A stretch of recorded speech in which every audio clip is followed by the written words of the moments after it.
I will now go to Mr. Johns for 4 minutes. Well, thank you so much for being here and for representing so many great businesses in Canada. We've been hearing a lot, obviously, about the opportunities for the civilian sector to work with the military, and nothing comes more apparent to me than tackling climate change.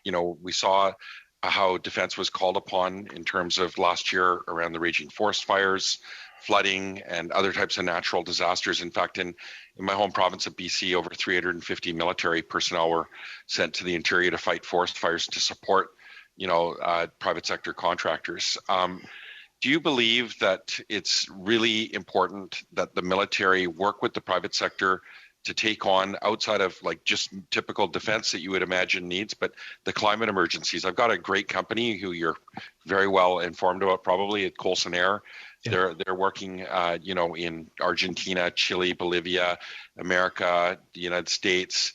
They're working with their C-130s and CH-47s and Blackhawks to support aerial firefighting capacities, but they're not doing anything here in Canada. And Canada hasn't taken, a lead in terms of forest firefighting. Do you see opportunities that could be there to help deal with natural disasters and the warming climate that we're facing? No, thank you for the question. I'm originally from British Columbia too, so a lot of my family was actually caught in some of those floods, and it was the air assets that actually got some of them out of the situation that they were in. So absolutely critical. As we see with severe weather events, it's pretty important to have the capability here in Canada on these items. So with respect to climate change, with respect to wildfires, a whole host of opportunities out there. We were also encouraged with the budget. There's some funding on wildfire mitigation and then also detection. So working with the government on some of those pieces. But I would say one of the things that we're really excited about is the upcoming, I think it was in budget 2021, the notion of a Canadian DARPA model.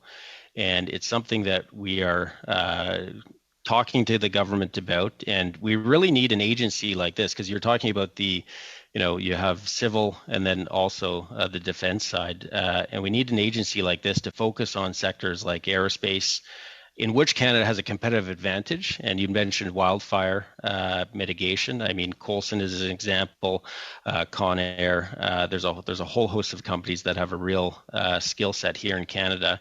Yeah, and how do we encourage? I was going to ask you maybe if you could, because just time's running out and I've only got a minute left and I want to give it to you. But that Made in Canada story, here's Coulson not doing business here in Canada for the, primarily, and they're doing it all over the world, where they're working with a private sector company, a Canadian company. Yeah. See this all the time. Canadian companies working abroad, but they're not getting procured here in Canada to solve some of our problems. And we know putting out a fire is really important to climate mitigation.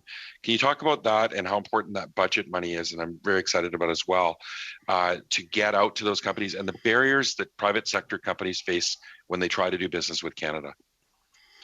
Well, I think some of the barriers, we looked at this a few years ago in our Vision 2025 document, and we really talked about, how do you not buy Canadian, but how do you buy for the benefit for Canadians? That was really the focus that we took a look at, and really what we advocate with the government. Also take a look at procurement. How can you support Canadian workers, Canadian capability, a whole host of pieces like this. But again, I would say collaboration and having more discussions with industry is always helpful. I've had some companies talk to me about how they have more engagement with foreign governments than they do with their own governments on some of these things. So a strategy. Thank you. Mr.